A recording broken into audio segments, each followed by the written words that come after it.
Welcome to Innovating Music, a podcast from the UCLA Herb Alpert School of Music and the UCLA Center for Music Innovation. I'm your host, Dr. Gigi Johnson.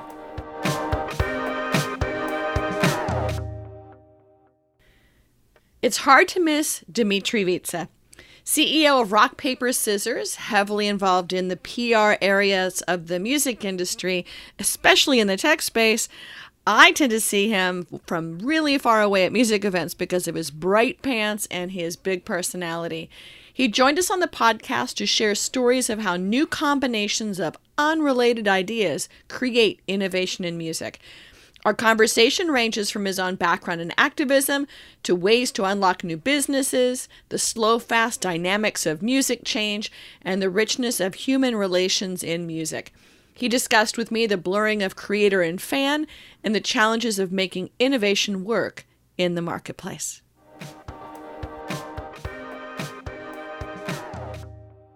How did you get into what you do in music, and what is your organization and role? What is your music hat?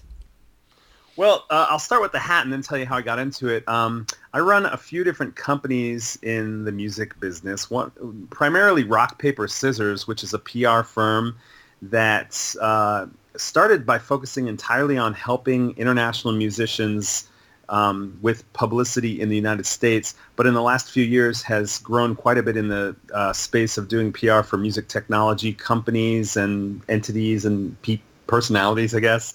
In fact, that's about 2/3 of our business now. And then I also have my own startup called StoryAmp, which is a web-based platform to help musicians, record labels, and PR firms with PR. They can put concerts and releases into the system, and they automatically get sent out to relevant journalists. And I can tell you more about that. But I'm the founder and CEO of both companies. Shall I answer your other question about how I got into it? Sure. How did you get in? Because you have a very distinctive personality. You have actually a very fun look. You have a lot of tremendous energy. And I always think of you as PR. So I have no idea actually how you ended up in this walk of life. I grew up playing music, first in Nashville, Tennessee, where I was born, although we were kind of there by happenstance. And by the time I was hitting 13, my mom moved us back to New York City, where she was from, and eventually ended up going to LaGuardia High School, which is the current Fame High School for music and the arts, as an instrumental player. And though they were very focused on Western classical music, and I was sort of kind of tired of that by the time I hit high school. And so I put a lot of my focus into cultural activism. I did a lot of anti-racism activism in the streets of New York City.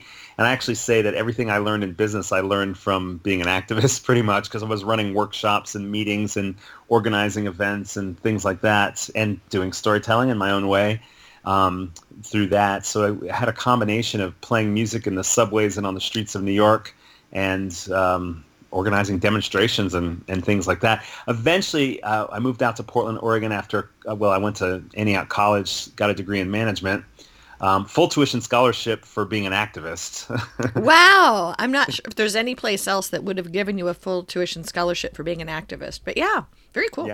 Yeah. And then I think I probably made some donors turn over in the grave when I started studying business as opposed to continuing my activist world. But I realized business was such an important way of changing the world.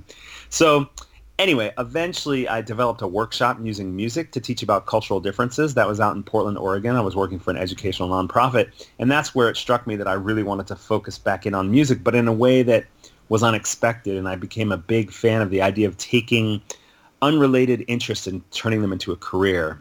And so that's when I started working in the music industry, first doing PR for a record distributor because they knew I had such an interest in international and cross-cultural music, and they had a lot of that.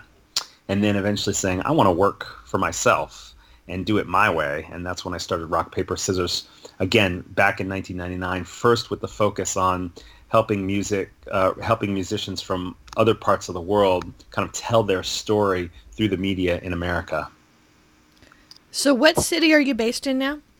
I am in Bloomington, Indiana, which is a college town. It's where Indiana University is. It's an hour south of Indianapolis, and it's midway between Chicago and Nashville. And we've been heavily involved with those two cities over the last couple of years. So you're part of the mythology that you can work anywhere. I am trying to create that mythology. Yes. So you're engaged in innovative music, but also now you're engaged with startups as well. How did you make that bridge, and how does that really interface with how your company works? Yeah, so when I started StoryAmp a few years back, I had to do some marketing of my own, and so I thought, gee, I'm a pretty good publicist at music. Let me try my hand at doing business PR. And so I got quite a bit of press for StoryAmp, and that's when I realized there was not, it wasn't that much of a leap to go from doing PR for musicians and festivals and record labels to doing PR for music technology companies. And I stumbled upon the CD Baby folks, a company that I had heard about and that I respected, but didn't really know what they'd been up to, and found out that they had been up to a lot of stuff. I met them at South by Southwest, met their now CEO, Tracy Maddox, and they were up to a lot of stuff that I, having come from the music industry for so long, realized that very few people outside of the independent artists they served understood just how deep and wide they had been going with their services. And so I had a conversation with Tracy, and I said, what about us doing PR? And he said, sure, let's give it a shot. With CD Baby, then, that they were not really a startup anymore. They'd been bought by somebody else. So you came to them with an innovative idea on connecting PR to what they were doing? They were telling their story deeply to their existing user base. They're up to almost 500,000 artists that handle their distribution and other monetization through CD Baby. And they were great at telling that story and building a community around the education and monetization services for DIY artists, but they weren't very proactive in getting their story out there. So it was more of them just taking a risk and trying to do traditional publicity and starting to generate some more reputation and notoriety within the larger music industry. And then we approached it by using different innovative ideas to help them, and also to help the industry as a whole understand some of the trends that are behind CD Baby's success, including that you have this real diverse group of artists who don't necessarily use or want record labels or other types of entities that the traditional industry relied on, but who do want to forward their career and find the different ways to keep current with how you run a music career. So yeah, that was our first PR client, CD Baby, for like the music tech space, and they are doing actually a lot of innovative things that people didn't know about. So that's kind of your job, is to help people know about various innovations. Well, exactly. I mean, basically we help companies identify and express their own innovations. And sometimes they kind of know what it is, or they really know it deeply, but they don't necessarily know how to express it. Sometimes they have this combination of things, and it can be helpful for them to work with somebody who works in the PR role to really pull out what is the thing that differs from them, from their competitors, or for other options that are out there. So what do they offer that other companies don't offer? So how do you define innovation? What is innovation to you? I am a big fan of Clay Christensen's definition that innovation is combining two unrelated ideas into a third new idea. He's the one who wrote The Innovator's Dilemma, but he also wrote follow-up books, one of them called The Innovator's DNA, which kind of helped me sort of think about what he meant in a different sort of way, in a more kind of practical way, because in that book, he talks about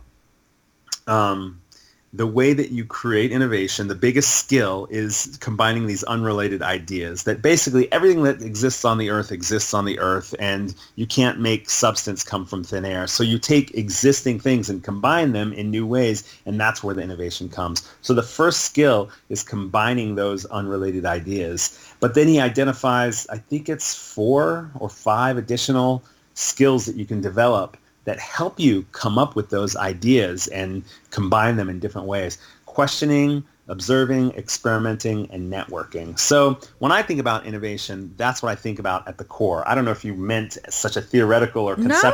No. Everyone's got their different spin and twist on it. So you are an homage to Clay Christensen. Yes, for sure.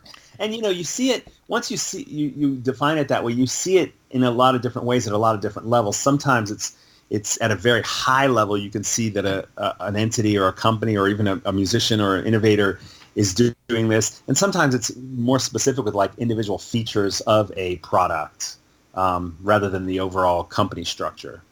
Or maybe combining in a new audience or combining in a new geography or some other element. That's right. And sometimes um, like if you say take like an Uber or something and you say, well, they combined the idea of a taxi with an app and, on demand and so forth, then you start seeing all these other companies talking about they're the Uber of this or the Airbnb of that. And basically what all they're really saying is they've modernized it for the app world or for the internet connected world or things like that. But they might not seem as groundbreaking because we can start to see these kind of parallels from different industries or different services, but they actually are innovating in the sense that it hasn't been done in that space yet. Or in some ways that they are unlocking assets, and both of them are unlocking what was a locked fixed structure. And so in some ways it's a nice shorthand to talk about innovation so that you're not thinking I'm just sticking an app on it, but I'm rethinking the core how I sell assets or how I deal with this. Are you working with any companies in music who are looking to kind of unlock old strangleholds is too much of a draconian word, but unlock what had previously been locked up? CD Baby is an example. Unlock what was possible, but was possible mostly in a label structure. What type of things are you seeing as innovators among your clients? Yeah, I mean, actually, as you were saying that, pointing out that that's the real distinction with Uber and Airbnb, I was actually thinking about CD Baby again in the sense that there is a blurring of lines happening in the music industry between what is a creator and what is a fan. And CD Baby exists across that entire spectrum. There's high-level successful musicians like Ingrid Michaelson who are still on, use CD Baby. And then there's artists that are just starting for the first time and, they're still getting their chops in their performance and their recording and so forth. So I think in a sense, that's unlocking. But another interesting one that we work with is Lyric Find. Are you familiar with them? I am, but our audience might not be. Yeah, so Lyric Find has deals with over 5,000 publishers worldwide to license and give people the right to use lyrics in the many forms in which lyrics now appear in the internet world. And then on the other hand, they license those rights off to not only lyric websites, but app builders and web platforms and even some hardware companies that integrate lyrics into what they're offering. So whereas in the old days, lyrics basically existed in liner notes, then people started feeling the tightening of sales and revenue on physical product. And I don't know if some of your listeners probably had noticed at the time that the liner notes for CDs, for example, got thinner and thinner until they were basically one little sheet that was just a cover and some credits on the back. But, in the old days, liner notes on vinyl and on CDs, or I should say in the heyday, they got pretty thick with a lot of information, including lyrics for all the songs. Well, that disappeared, and then all these illegal websites popped up with their lyrics, and then they started monetizing those lyrics with advertising, and then, people started to realize, well, there needed to be a legal way to get the rights for those lyrics and to monetize it and pay the rights holders. And that's where Lyric Find came in, and they now power lyrics on Google search and a lot of the lyric websites and Deezer and Pandora and so many different places where lyrics appear now. So they kind of unlocked lyrics from being something that only existed in the old physical format and created a new revenue stream. In fact, now millions of dollars are being paid out in to rights holders for their lyrics, which in the old days of liner notes, you couldn't actually monetize your lyrics separately from your recordings, and now you can. So they might be a great example, or maybe other folks you work with, to the question of how hard is it to be innovative in music? Are there special challenges or quirks to music that make it harder to be an innovator? I think it can be very challenging, but I think the first challenge is finding something new or finding those ingredients that combine into something new. And I think that is a challenge, although it's not as big of a challenge. I think the bigger challenge is on the business side, coming up with a way to make your innovation work in the marketplace, which could be getting users. Even if you're not worried about making money in early days, it can be very hard to come up with a combination that actually gets you users. A lot of these services are two-sided platforms, and that makes it even harder because you almost, it's a chicken or egg scenario. Getting people to pay for your product or service. So even if you can get users, getting people to actually pay money for it is really challenging. Or if you're even if you're advancing before that and saying, well, I just need somebody to invest, and then when I get to scale, I'll be able to have enough users to be profitable. So to me, that's the biggest challenge. It's a big challenge in a lot of industries, but it's definitely a challenge in music. And I think it's actually a challenge that is stifling the music industry. I think there's a lot of innovators coming to the table and trying things, but they have to stop pretty soon after they try because it's so hard to pay for the rights for the music, and to get to a place where the amount they can charge for their service is more than the amount that it costs them to get access to the music. So despite then that challenge, what is driving folks to try to innovate in music? Well, I think there's a couple of ways to answer that for me.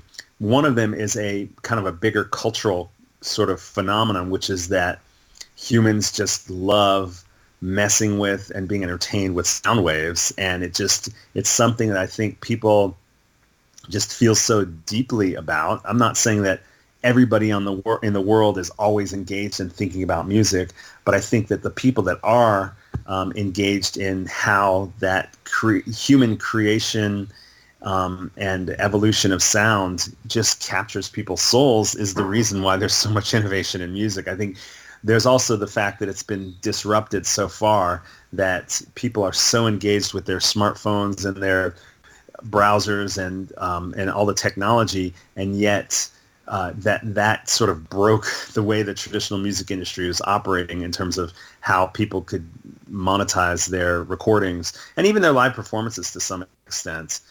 So I think that's part of the innovation. But I also think that it's not solely from a negative place in terms of, this is broken and so that we need to fix it in all these ways. I also think that people are engaged in technology connected ways so much that they yearn for human experiences that are also missing. And so I think that the live side has a lot of potential, both in terms of performance and in terms of fan engagement, has a lot of potential for innovation that feels less like it's based in the negative of how piracy affected the music industry and more just based in, wow, we have this culture as a society where we're so sort of blocked by screens from each other that we actually want to be in front of each other. We want to connect directly with musicians or other fans and that sort of thing. So I think there's some positive things that are also leading to innovation. Well, you are still working with global artists, correct? Yes, quite a bit. Are you seeing a lot of the same things with your global artists or ones outside the United States or North America? Or are you seeing the same trends or things happening different for them? Well, I think the both at the same time. Some of the global musicians we work with are going through the same exact stuff. We've seen some interesting technology, some musicians who have built, apps that have to do with, geo interaction where you walk around and soundscapes emerge based on where you are, and we've seen different musicians engage with how or use different ways to engage with their fans through the internet and through technology and so forth. The same way is happening in other musicians. But then, we also work with some traditional musicians who that's the last thing they're thinking about. They're still operating in spirit worlds and places where technology is still a very low priority, or maybe will always be a low priority. So I think it's a combination. The biggest thing with international stuff is that language and time zones and even cultural values are so different from one part of the world to another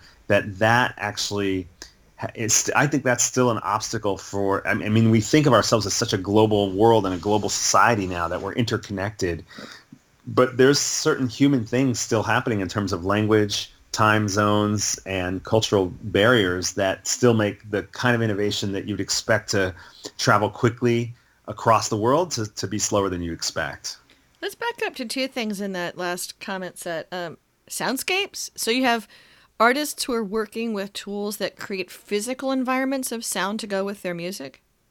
I'm up to a team of 11, and so I'm not deeply touching all of the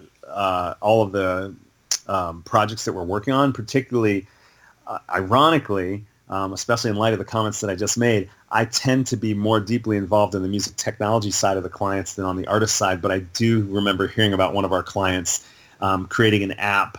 And again, you were talking about global artists, and this artist, I believe, had created this in New York City, but was using cross-cultural sounds and so forth. But yeah, like an app where you can go on a walking tour and you have your headphones on and you get different soundscapes depending on where you are. And I don't think it was like across the whole city. It was more like, a city block or something like that. And you sort of change what you're listening to based on where you physically are on that block. And then who is working with spirit worlds?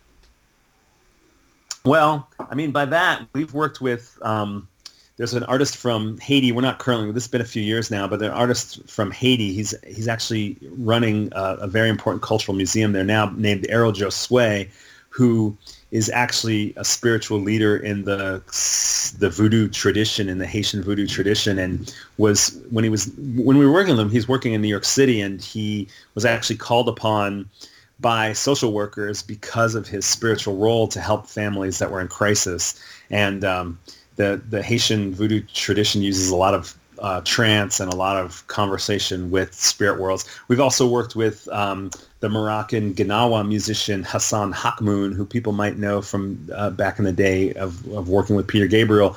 But I saw him perform at a Afro Roots festival in Miami, and he showed video of a Gnawa trance ceremony, and the Haitians, it was at the Haitian Cultural Center in Miami, and the Haitians in the audience, some of them said this is very, very similar to the kind of work the kind of spiritual work we do with music. So, I mean, there's some old innovation and some old tradition for you, old technology. No, absolutely. It's the way that we are interacting with the world is a wide spectrum. It's not just what we can do in front of the computer. Right. So what has been your biggest surprise in innovating in music? Actually, it's kind of related to what we're talking about. And, I hadn't thought about that until you said that was going to be one of our questions in the conversation quite in this way. But when I was thinking about my personal biggest surprise, it's the slow, fast dynamic of change, that some things seem to happen overnight and some things seem to take forever. And so you have things that burst onto the scene and kind of blow your mind at how quickly. I mean, if you look at the role that YouTube has played in the music field, that had some very rapid growth. Or in an individual artist career, you'll see it can have some very rapid growth where somebody creates a video that ends up getting a lot of traction very quickly. And that would be an example of where things are happening really quickly. But then you look at things that you think, if you've been in the industry for a little while and you're talking about things like artist payment and artist transparency and thinking about, how has that not been solved and how complex the relationships and the technology that needs to be used to actually communicate different songwriter splits across different territories and the different uses of the music, the wide variety of different types of rights that you need and so forth. It just seems like, wow, that is taking a really long time. And now you have people talking about, building a whole entire new structure that sort of encodes the metadata of all these exchanges within the music files themselves. It just seems like it's not happening very quickly. So that's been my biggest surprise. There was a moment like when I launched StoryAmp where I expected to see a lot of these companies coming together much quickly, maybe seeing even more consolidation of these different services within the industry. And then a lot of them just ended up fizzling out. They just couldn't quite make the rubber hit the road in terms of bringing something to market and making it sustainable. So that slow, fast dynamic is, I think, my biggest surprise. And then another surprise is that behind all the technology, I feel like the industry is still held together by human relationships. I feel like for a while there, maybe 4 or 5 years ago, everyone was looking for that magic formula that was going to build and scale their career at a rapid race at a rapid speed without the need for other so-called middlemen. But in the end, there's all these human relationships that are behind everything. I mean, even if you look at these artists who have had a fast growth because they got placed onto a Spotify playlist that's super popular, there's a human curating those Spotify playlists. Now, there's also the algorithm-based ones and so forth, but there's a strong, I have a strong sense that human relationships are more important than people give credit for. Absolutely. I run into probably a pitch a week right now of someone who's creating this new fabulous online community platform that suddenly will fix everything. And a lot of that really is the people involved, not necessarily creating yet another platform for us to spend time in. Right. So let's look forward. What are the next new innovations that you see coming up the pike in music, or that you see need to come up based on either frictions or pressures that we're experiencing? I'm a huge fan of innovation. When I see a good idea, I love to understand it and explore it and so forth. But when it comes to the music business, I think I feel like I'm going to give you an answer that feels more conservative than my personality, just because, I've worked with so many different music tech businesses now, and I can really see that it really is about taking a pretty mature industry and transforming it in new ways.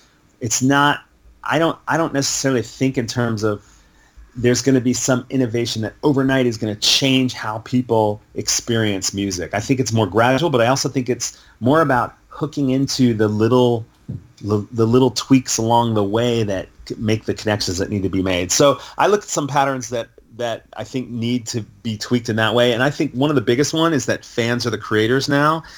Yes, there is always going to be professional performers who are distinctive from their fans. But I also think that one of the biggest things that keeps happening over and over again right now, which is the YouTube model, and it's also the reason Vine surged and is now going away as of November 2016. That's right. Snapchat, all these types of things. It's because you no longer have to have all these pieces in place to get an audience or to have an impact. So I think that's going to continue to increase. The means of production are in the hands of the masses, and there's no going back. And I think that will increase the role or increase the volatility of the role of A&R. That, on the one hand, it'll also increase access in a way to A&R. You don't have to make a demo. You don't have to go to shows to find artists. They come to you in different ways. But that creates a whole other flood of how do you manage all that work. But anyway, I think that will continue to be a strong source of innovation. If people who want to be innovative in music, whether you're a musician or a creator of a startup, tapping into that idea that fans are the creators, I think is going to be very powerful. And it's much easier to grow a service around fans than it is to grow a service around artists, because there's a lot more humans than there are musicians, and there's a lot more humans that could become musicians if they're empowered the proper way. So that's one. I think transparency of payments and ownership are inevitable. There are a lot of companies who are working on it right now, and I think that they're going to have an effort. They're going to have an impact. Somewhere along the line, one of them is going to stick, and to build around that. Or they're all trying to stick, but that's part of the challenge right now. Well, the problem is if they all stick, is that then once again you have multiple platforms trying to talk to each other, and that actually creates a bottleneck as well. But either between a handful of so-called winners or a single winner, I think something's going to happen there, and it's going to help the industry. It's going to help artists. It's going to help the people who have probably fought against it. Although, I mean, the reason there isn't as much transparency is because somebody's profiting from it to an extent, and the more you know, the more sort of power you have to sort of change things. But I think that's one that both needs to come up the pike and is in process. One that also I think will continue to drive a lot of innovation is that there's no longer a single model for building a music career. And I think for a while there, people were thinking, oh, this is the new model, like 360-degree deal model, or social media, having a Facebook following is the new model, or YouTube is the new model. And I think really what we've seen after enough iterations of this is that there is no single model. Some of those that I mentioned continue to exist and to be drivers for certain artists, but then other artists are managing their career in a totally other way. And I think that's another well of innovation, is how do you challenge the existing models, not necessarily to disrupt them, but to live alongside of them and operate for another market or niche that has yet to be served. Certain genres go one way versus another, but certain individuals do as well. And then I think the other place where we need more innovation, and I expect that a lot of people would answer that question with very specific things, and I'm answering much more broadly. But another one is, I think music appreciation will continue to be more and more diverse. I think as people are more connected through the internet and so forth, they're less required to all listen to similar music forms. And so the hybridization of genres and also the nichification of genres will continue to grow, and fans as a result will be able to pick and choose a lot more. And I think there's a lot of opportunity for helping people find the stuff that appeals to them, as opposed to the old broadcast model where, you know, it was how many people can we get, how many ears can we gather under one radio station so that we can, you know, sell ads to it. I think that diversification of music appreciation is going to continue to go. So my answer is a little broad, but I do think those are all areas where innovation is going to grow. So other than your clients, what might be 2 or 3 companies that are changing music that you are excited about right now? I am a huge fan of Sonos. I know that for people who've been using them for several years, they're not particularly innovative, but a lot of people haven't used them yet. And what's, I think, one of the most innovative things about them, besides the fact that they are a hardware platform that integrates lots of software options, is that from one device you can access all of your services. You can do a lot of collaborative playlisting and music sharing within a household or a workplace. I've got a teenage daughter and a 7-year-old son, and they both have playlists. And it's a blast to be able to share and to listen to what they're into and introduce them to things and be introduced.